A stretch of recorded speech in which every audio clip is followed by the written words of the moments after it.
Test 1.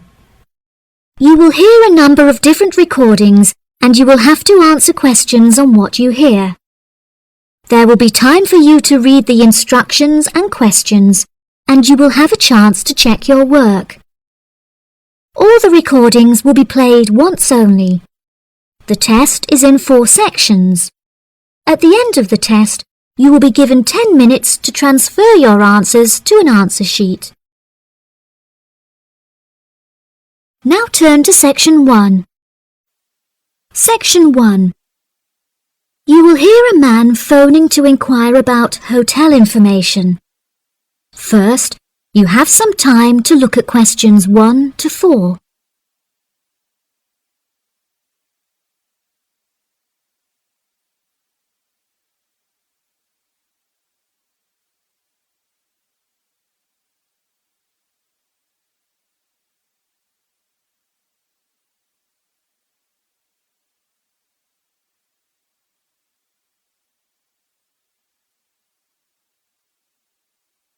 You will see that there is an example that has been done for you.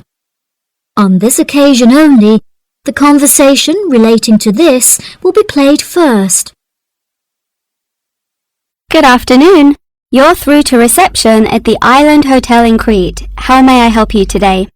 Yes, hello there. I'm hoping to book a double room for my wife and myself for about 2 weeks, from the 25th of April of this year. Firstly, could you tell me whether it's particularly hot during this time? The type of room the man requires is a double one, so double has been written in the space. Now we shall begin. You should answer the questions as you listen, because you will not hear the recording a second time. Listen carefully and answer questions 1 to 4. Good afternoon. You're through to reception at the Island Hotel in Crete. How may I help you today? Yes, hello there. I'm hoping to book a double room for my wife and myself for about 2 weeks, from the 25th of April of this year. Firstly, could you tell me whether it's particularly hot during this time? Yes, of course, sir. During late April and early May, the daytime temperature shouldn't exceed 19 degrees Celsius. But the weather has been rather erratic and difficult to predict in recent years, so I am unable to say for certain. Okay, that sounds good. My wife doesn't like going outside when it's very hot. I haven't booked flights yet, but I must say that I'm unfamiliar with Crete and its transport system. Does the hotel provide an airport shuttle service? Yes, sir. We provide a complimentary airport pickup service for all our guests. It takes about 40 minutes to get here from the airport, but it's at least 60 minutes at rush hours. And you will be provided with a fully air-conditioned shuttle bus. Okay, excellent. In that case, do you have any rooms available for the dates I gave you? I shall have a look on the system now for you, sir. Bear with me just a moment. Yes, sir. I can see now that we have several rooms available. Would you prefer a garden view or a sea view? Well, ideally I would like a sea view room with a balcony, but of course that depends on the difference in price. Not to worry, sir. All of our standard double rooms have ensuite facilities and a balcony. If you would like one of our sea view rooms, there is a premium of €60 per night. Okay, so could you tell me the total nightly rate for a standard double room with a sea view? Yes, of course, sir.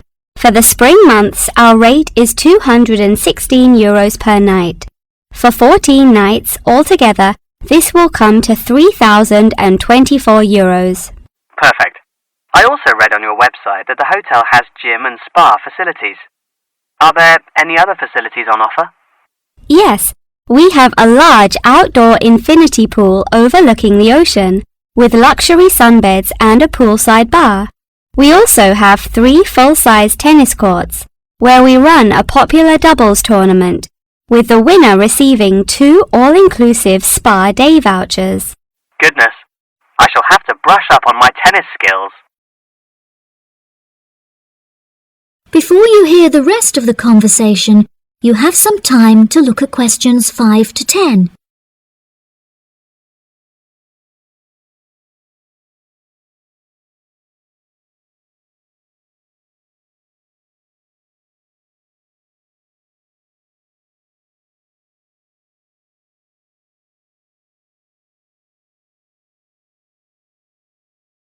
Now listen and answer questions 5 to 10.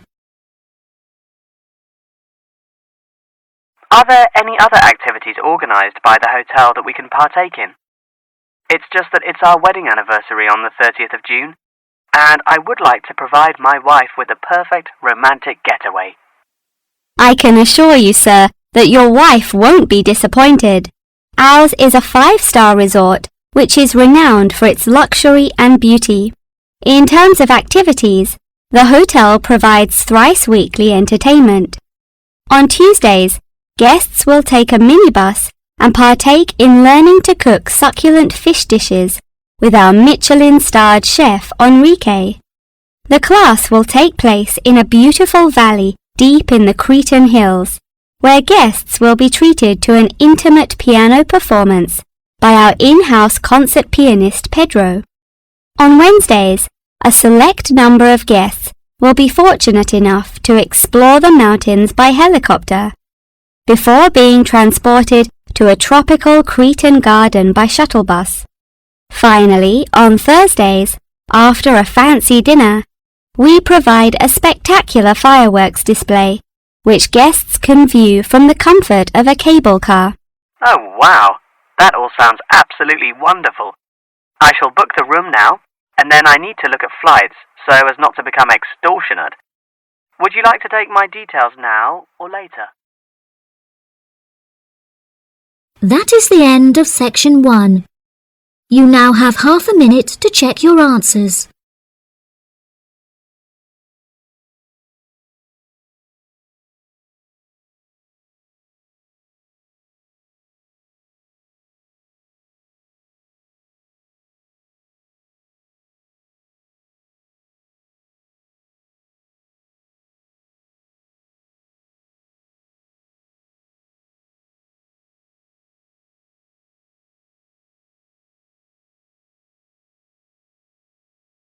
Now turn to section 2. Section 2. You will hear part of a radio program about online exchange business. First, you have some time to look at questions 11 to 14.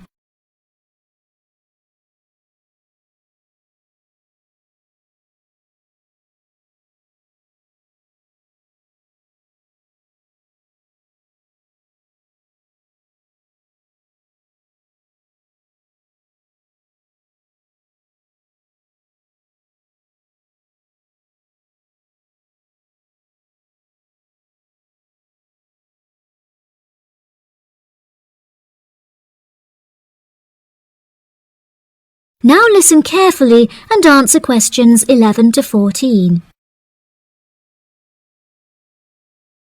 Barter Online UK is a young, up-and-coming website in the United Kingdom where users can buy new and used goods. However, instead of paying with money, registered users instead exchange their purchase for an item of similar value. This part is perhaps the most complicated, as the registered users themselves must mutually decide on an appropriate value, with value either being the recommended retail price, RRP, or simply how much they believe the item to be worth. The website has been founded by a group of 4 friends in the north of England. Originally, they exchanged their belongings among family members. They frequently found themselves swapping their belongings when they no longer had any use for them.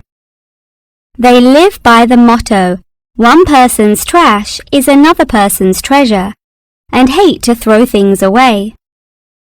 As more and more people caught wind of the idea and wanted to participate in the exchanges, the group decided that the idea had the potential to become a successful business venture, and so it did. Barter Online UK is a startup online business, which took 3 months to set up, and has now been running for around half a year. Despite only being founded a short time ago, the website has already garnered about 1,500 registered users, with 500 more than expected, a huge achievement for the founders. Some of the users are registered in the United Kingdom and Canada, with the majority from the Republic of Ireland. In order to become a registered member, users must first fill in their personal details, followed by their credit or debit card details, which will be used to take payment of a monthly fee of £5. As long as this fee is paid, users will be able to perform an unlimited number of online exchanges. Before you hear the rest of the programme, you have some time to look at questions 15 to 20.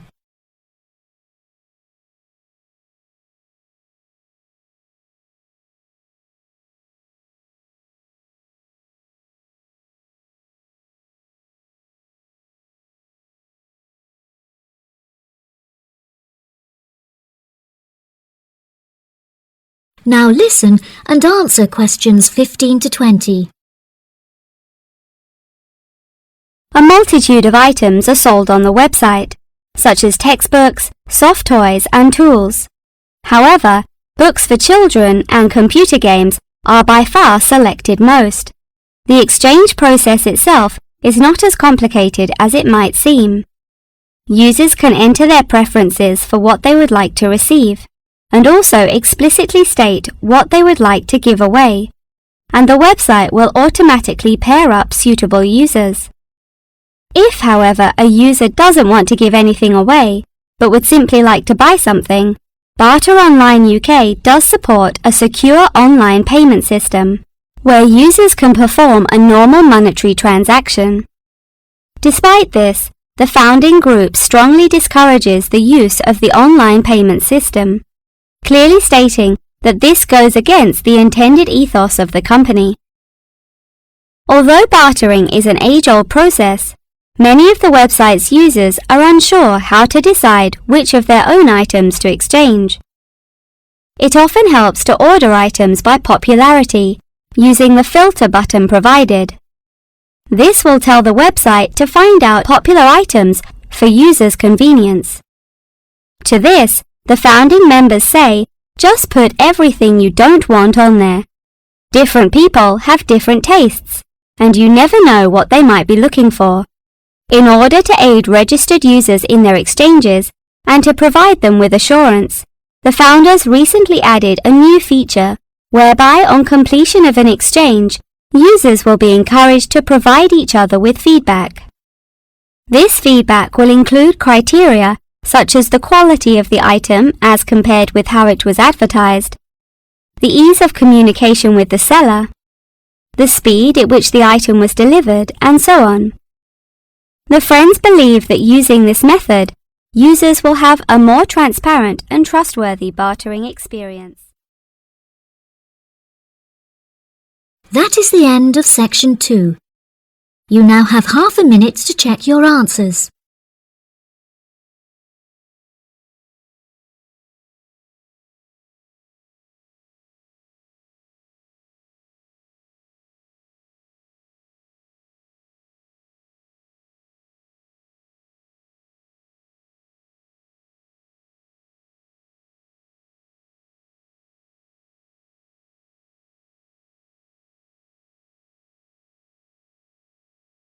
Now turn to section 3. Section 3. You will hear Tom and Annie, 2 students, talking with their professor about the assignment. First, you have some time to look at questions 21 to 26.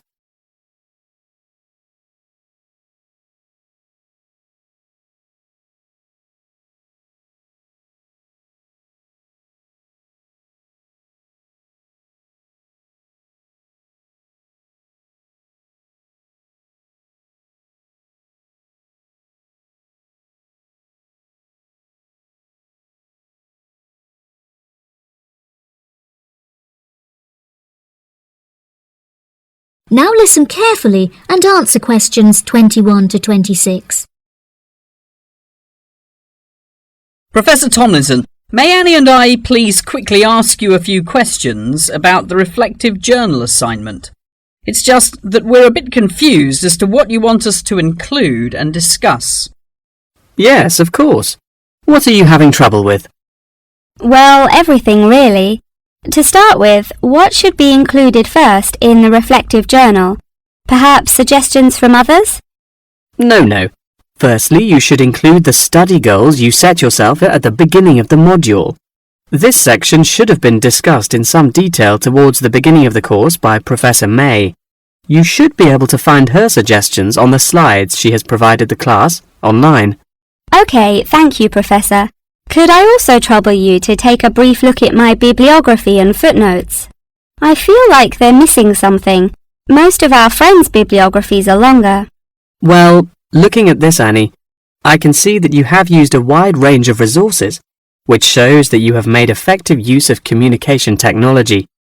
As far as I can tell, you need not make any changes to this, although you might want to double-check that your referencing complies with the Harvard Referencing Style regulations. Oh, I'm very surprised you've said that. Thank you. Now I can set my mind at ease. Tom, you said you wanted to ask the professor about the achievements section. Ah, yes, Professor. In the assignment guidelines, we're asked to introduce and elaborate on our biggest achievement in the past, saying which skills we learned in the process and how these skills can be transferred to various different future careers. The only problem is that I don't know what my greatest achievement actually is. I've only ever worked as a waiter in a hotel restaurant during the summer holidays from university. If you worked as a waiter in a hotel restaurant, you're bound to have worked with other waiters as part of a team. Would you say that during your time as a waiter, you developed any leadership skills? Yes, well, I suppose I was asked to become the team leader of the food and beverage department, but that's hardly an achievement. You might not think so, but if you write that you were offered the position of the team leader, it shows a lot more about your character. For example, that you're charismatic and work well in a high-pressure situation. I never would have thought to write that down. Thank you. I guess I should start listening to others more often. Annie, do you have any more questions, or are you ready to go back to the library? Yeah, I think I've got everything I need. Thank you very much, Professor Tomlinson. That was really helpful. I'm actually starting to look forward to writing this now, and it should be a really useful exercise to prepare us for writing CVs and applying for jobs. It's shocking how bad I am at identifying my strengths and weaknesses. Professor Tomlinson has shown me that I definitely need to start displaying some self-awareness. Yeah, Tom, you really do. You're always so modest. Modesty is great until it comes to applying for jobs. Before you hear the rest of the conversation, you have some time to look at questions 27 to 30.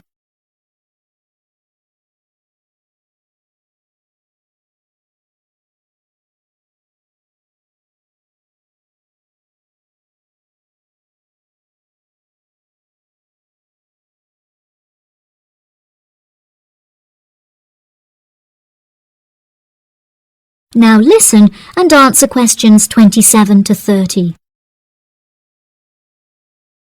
Oh no! I forgot to ask the professor about the section on identifying the skills gained through different activities. Do you remember?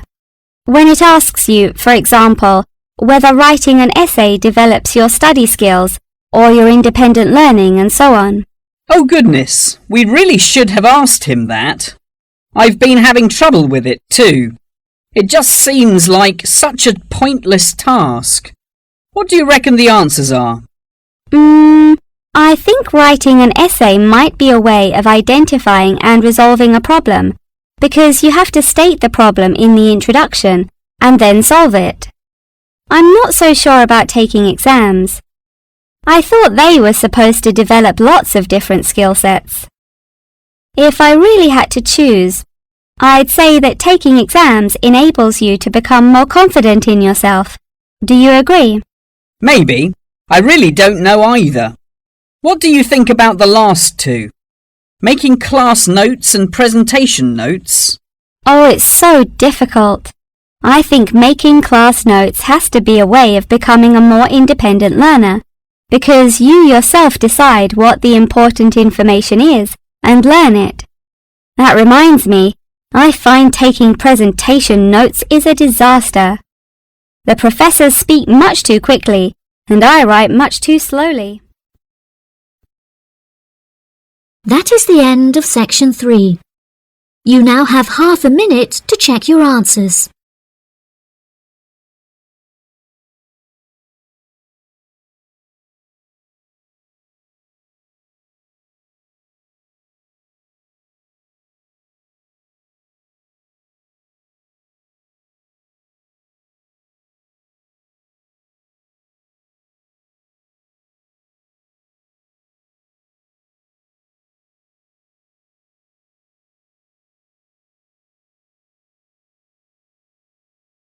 Now turn to section 4. Section 4. You will hear a talk on the research of the behaviour of chimpanzees. First, you have some time to look at questions 31 to 40.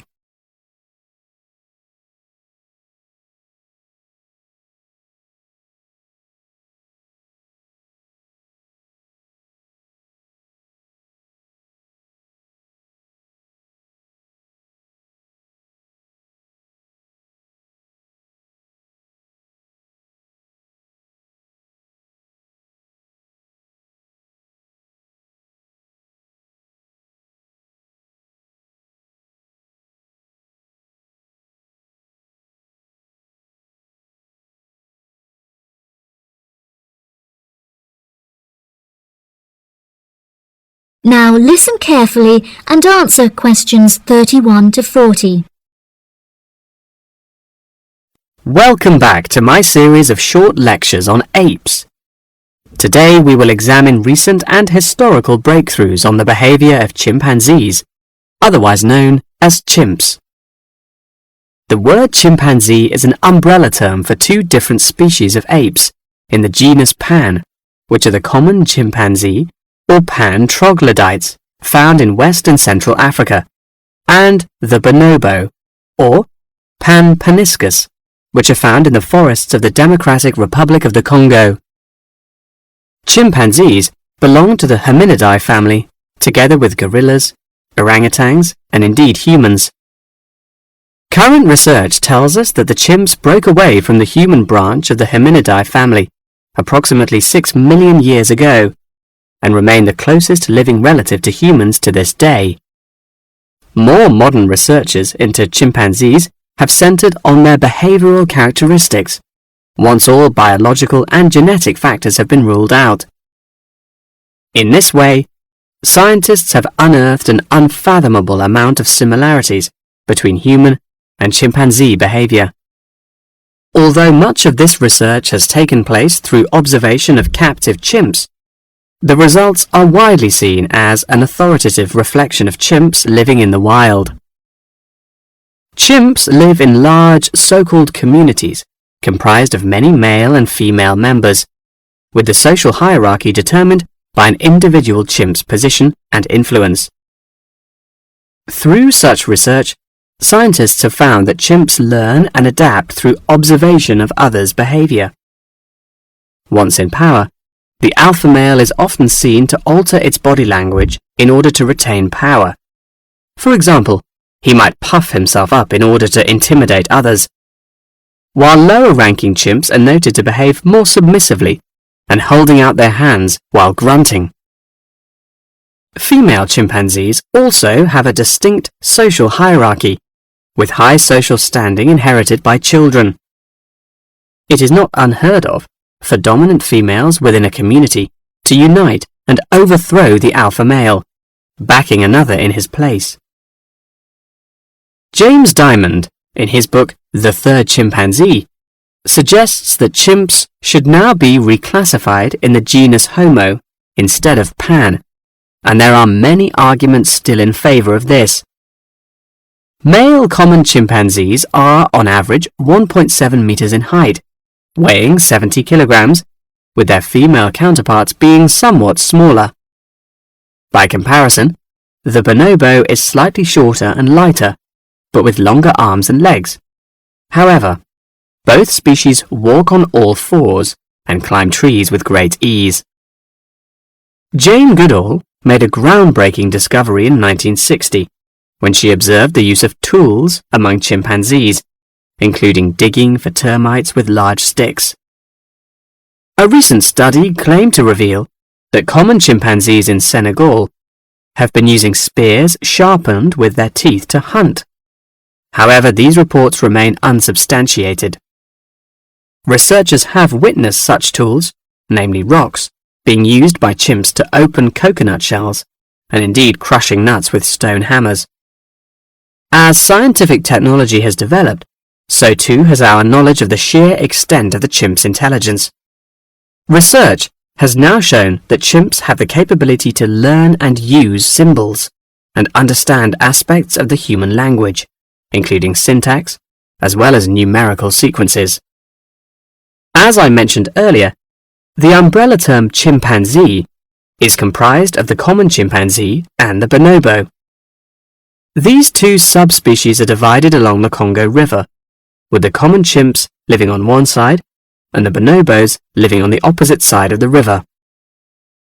Over the past few decades, both of these subspecies have witnessed an alarming decrease in population density, with animal activists now working harder than ever to protect those remaining and encourage procreation.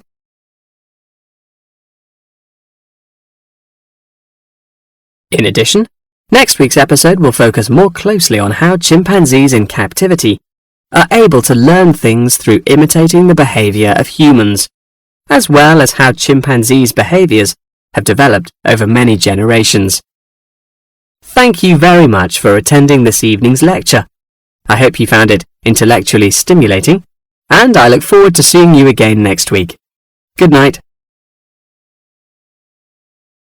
That is the end of section 4. You now have half a minute to check your answers.